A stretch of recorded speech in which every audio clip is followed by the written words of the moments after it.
Well, I'm sorry, Ryan. I wanted to thank you for inviting me tonight. Instead, I hacked into your laptop and played an embarrassing video for you.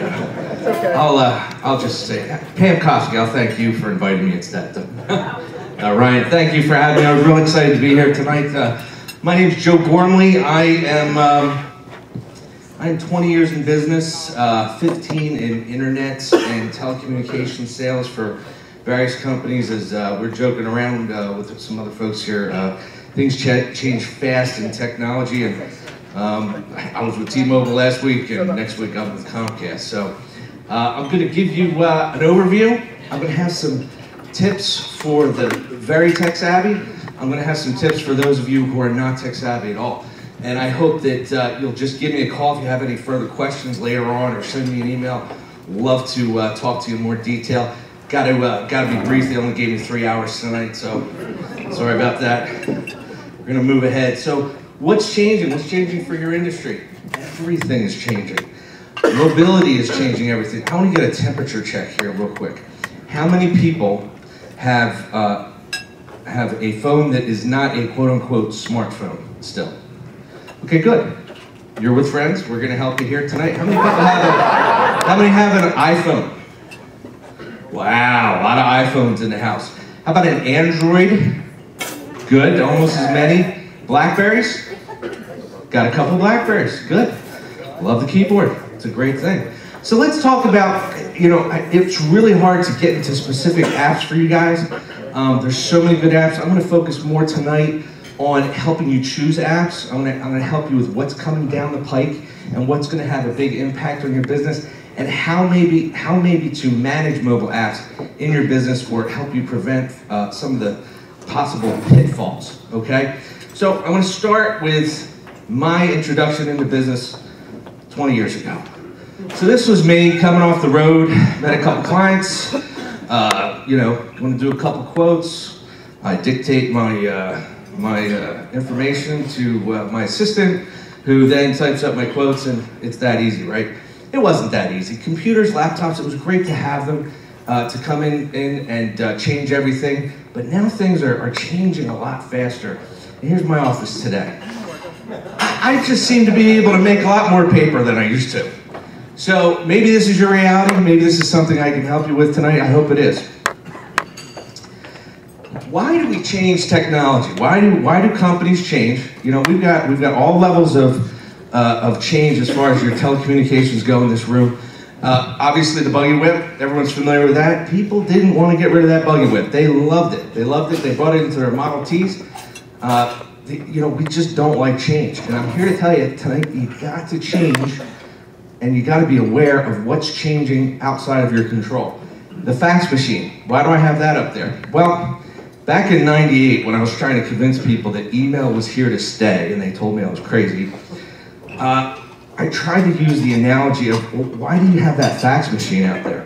And half the time, the reason was, there was a client, a customer of theirs, who said, if you still want to do business with me, I need to send you a fax. And that's why they made the change. Well, there's different places we can get into technology. We can wait until a customer tells us, hey, I'm leaving you. And that would have you way on the right here, this bell curve. Or we can be ahead of the change.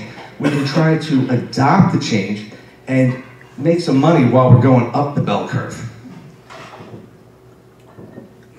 So this gentleman on the upper right here with his slick brick phone is ahead of the curve, right? So he's telling everyone, hey, look what I'm doing. How is this mobile internet different from the original internet? It's everywhere.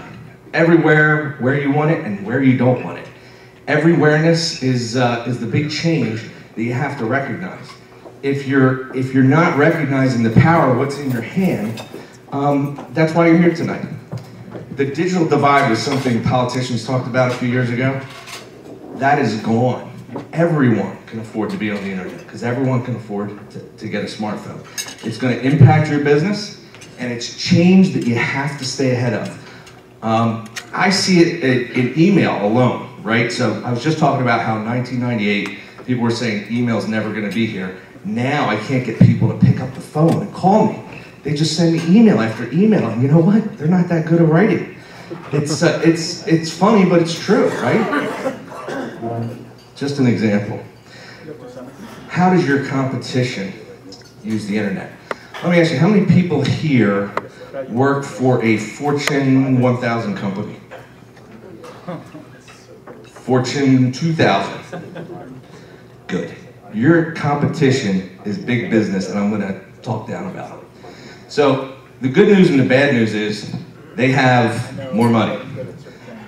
That's the bad news. The good news is they're not good at spending it. And they don't have the autonomy you do to make decisions quickly. Once somebody spends something, first of all, it takes a lot of people to spend that money. Then all those people are entrenched in that purchase. You, on the other hand, can be slick and nimble. The only problem is cost. But if you stay ahead of the curve of change management, you can go out and make big changes like this here. Outlook versus Gmail. What happened? Outlook was expensive. It was big bucks. Outlook, an Exchange server, a special box that you put in your office that manages email. Say you got 100 employees or so. You're probably hiring somebody for $60,000, $70,000 a year to do nothing but maintain that box. Small business stayed away from that. There was no way they were going near that. Today, and in the recent past, Gmail does everything that Exchange box does. And does anyone know the price for Gmail? What? How much? So it's a couple $1,000s? What'd you say? It's free. Yeah, that's right, it's free. So are there opportunities out there like this? You betcha. So I want to guide you to those, all right? Now, what you don't want to do is, if you're not tech savvy, is you don't want to bite off more than you can chew, okay? I was talking to, oh, he left. He was the past president here. We were talking about mentors. Oh, there he is. And we're talking about mentorship within Mary. And that's exactly what you have to do. If you're not tech savvy, you got to get to other folks in Mary. You got to say, listen, I need to know about this technology. What are you doing? What apps are you downloading? That's the first thing you got to do. Another great place to go is LinkedIn.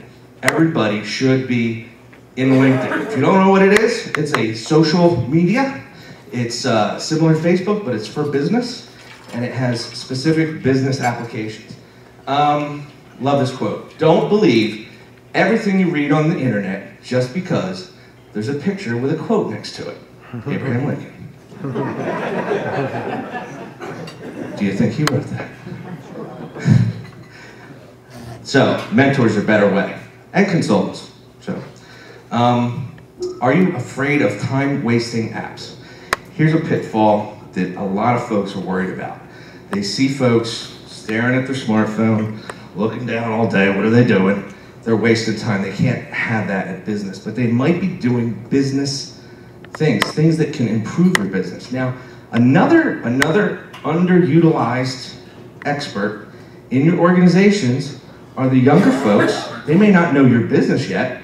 They may not know everything about the remodeling industry, but they grew up with the internet, and they're savvy, and they can make great suggestions. And what a lot of companies do, corporate America, is they use what's called a written policy on acceptable usage. Once a year, you should have your employees sign what is considered acceptable usage. And this is going to change too.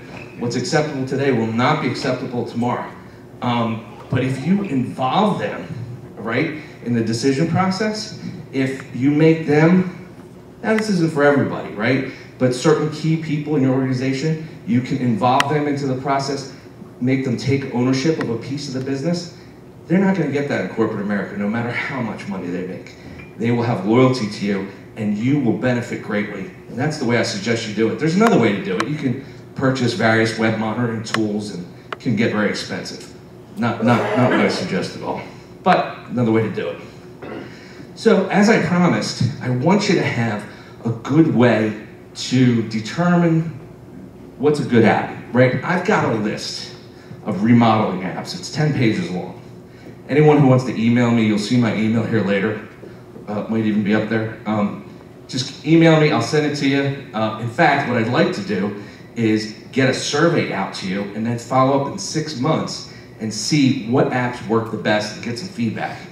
But for now, I'll email you that list, but I want you to learn how to determine what a good app is and whether or not you should spend the time distributing it out to your employees. It's a different thing if you're just using it, but if you're gonna get it out to everyone, there might be some costs to the implementation. So first of all, find someone already using the app, right? Find a free version of the app. There's always a free version, and we'll tell you where to go. Count the cost of implementation. You gotta know your people. You gotta know how tech savvy they are or are not. Whether it may not be worth it to you, you know? Check the return on that investment. If it's free, it shouldn't be a big return, but there's the cost of implementation, right? Test and verify, don't trust your gut. That's why you've got mentors. This is where you go to get the free stuff, okay? The iTunes Market, Google Play, the Windows Store, BlackBerry App World, and then if you download the Chrome web browser, they've got some phenomenal apps in that browser, just designed for the browser, and I actually have a remodeling tool for that. But before I do that, come volunteer. Who wants to volunteer? Oh, come on up. One of my customers, that's great. Here you go. Can you open that up? Just pull that out. And then I'm gonna get a couple of these, hand these out. You wanna pass that around? So we got a couple of different items here. Just hold that up. It's about the size of a credit card, just so everybody can see it. There's really 3 components to this. This is a smart antenna. It's a GPS tracking device. It goes under the dashboard of your vehicle, right? This little dongle here, this 9-pin, this goes and attaches into your vehicle's computer, and this goes into any power source. You can actually it'll run off the power that's allocated to the cigarette lighter if necessary. What is that going to do for you? If you have vehicles in the field, I'm going to assume there's some expensive tools in them. If those tools move at midnight, you're going to know. If the trunk pops open, you're going to know. If it leaves a certain geography, you're going to know. Not quite free, but close to it, and it pays for itself. Real-time tracking solutions have come down in cost. They're available for every small business. Anyone who has a truck, a vehicle, should have it. You'll get a discount from your insurance folks. It'll pay for itself. So it's great stuff. Paper. I showed you that big desk of paper earlier. All right, so one of the things I do is collect a lot of business cards. Anybody collect a lot of business cards? Shoe boxes? Where do you store your old business cards? Oh, someone stores it in their phone. Do you have the CamCard app? I don't have the CamCard. I have another one called Card Munch. Card Munch. Somebody write that down. The Card Munch is the one she's using. I think is that an iPhone or is that an Android? Okay, that's an iPhone app. I know CamCard's available on all the platforms. CamCard is the one I use. And all I do is I take a picture of the card. It will crop out all the data on the sides. It actually goes into and pulls out the name, pulls out the phone number, pulls out the email, the zip code, puts them in the appropriate fields, and then this is the best part. So here on the left-hand side, I've got my different accounts. I've got my Gmail account, I've got my Dropbox account, I've got my Facebook account. It just merges into all these places. I've got my Outlook, my work contacts, so my contacts are now sent to 4 or 5 different places. What's that called? Redundancy, right? Who likes redundancy? Everybody should raise their hand for that. So, phenomenal application. I just mentioned Dropbox. How many Dropbox users do we have? Fantastic. Every hand should be up. This is the most amazing thing. How many people have heard the term cloud? The simplest definition for the cloud is a computer that is not where you are. I love that definition because that's all it is. You're going to store it on a computer somewhere else. The cloud is something that should be ubiquitous, something you can access from any device. So Dropbox, what Dropbox is, it's a file system, it's a file cabinet for my documents, and it's everywhere, and it's anywhere, okay? I can access it from my tablet, from my phone, from my laptop. Absolutely key. So you see here on the right all my files. These are my files. If you just look at the top 3, financial records, books, business other. That was on my phone, right? This screen is my desktop. Top 3 files, financial records, books, business other. When I make a change on my phone, it changes it on my desktop and vice versa. Absolutely amazing. Cam card, we did. This is Cam scanner. So I want to get all my documents, that big desk, I want to get them into my phone. Say I'm in a meeting, I have 3 pages of notes that I just took. I take a picture of page 1, 2, and 3. I put it all in my phone, bang. I upload it, choose the upload link, choose one of my cloud drives, which could be Dropbox or Box or Google Drive, Evernote, SkyDrive. I choose PDF to save it as a PDF. It uploads, and now if you look at the very bottom of my Dropbox here, there's the PDF file. It's that quick. So you're out in the field. How many people have a partner that rides shotgun with them that is made completely of paper? I know you're out there, you guys. Big pile of paper on the passenger side seat, right? Not required to put a seatbelt on them yet. They get a little bit bigger, right? Forms, paper. I really love getting rid of paper. Here's another way to do it. Change orders. Who does change orders? Right? Do you use paper still? All right, so do forms in Canvas. Do Forms is an application where you can have a change order, for example, or any form. It just shows 1 or 2 fields. You fill in the information, right? I want to change this, I want to change that, my name is such and such, I'm a client. Write a signature, email them the change form. They just acknowledged it. That should be mandatory because you can CC other people that should be notified about the change form. You could CC a database. You can have a bunch of people do it. If you want to get fancy, go to Canvas, and what they do is they'll allow you to print a beautiful form that is designed exactly like you've been doing it for 20 years, right? And then you pop that in the mail so that they have a mailed hard copy if that's what they require. Because, you know, we got that fax machine for the customer. We're not going to throw out the mail service if the customer wants that. We're just going to do whatever the customer wants, and we're going to stay ahead of the curve. And I'm going to try and stay ahead of the curve. I'm telling you, how am I doing? Not too good. All right, somebody's got this. Stand up if you've got it. Oh, it came back. This is a Square card reader. There's an Intuit card reader going around as well. This reads your credit card, plain and simple. If you don't want to do the change form, or if you don't want a signature capture, here, you capture a credit card. It's cheap too. There's no monthly fee on either of them. The prices are coming down because there's lots of competition for it. Everybody wants to do this. And this is actually outdated technology. In a very short time, you're not going to need that reader at all. It's all going to be built into the phone. Who loves to type? Who's a typing expert? So the rest of you hate typing, right? Here's the good news. Voice recognition software is fantastic. How many people use it on their phone? Out of you people, how many of you use it on your desktop? Nobody. How many? Oh, one. How many have Windows 7 or Windows 8?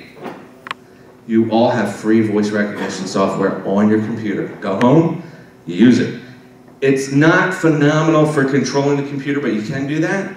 But if you got to write 10 pages, maybe 200. You want to do your memoirs? There you go. You can do it. You can talk into the computer, and you're off and running.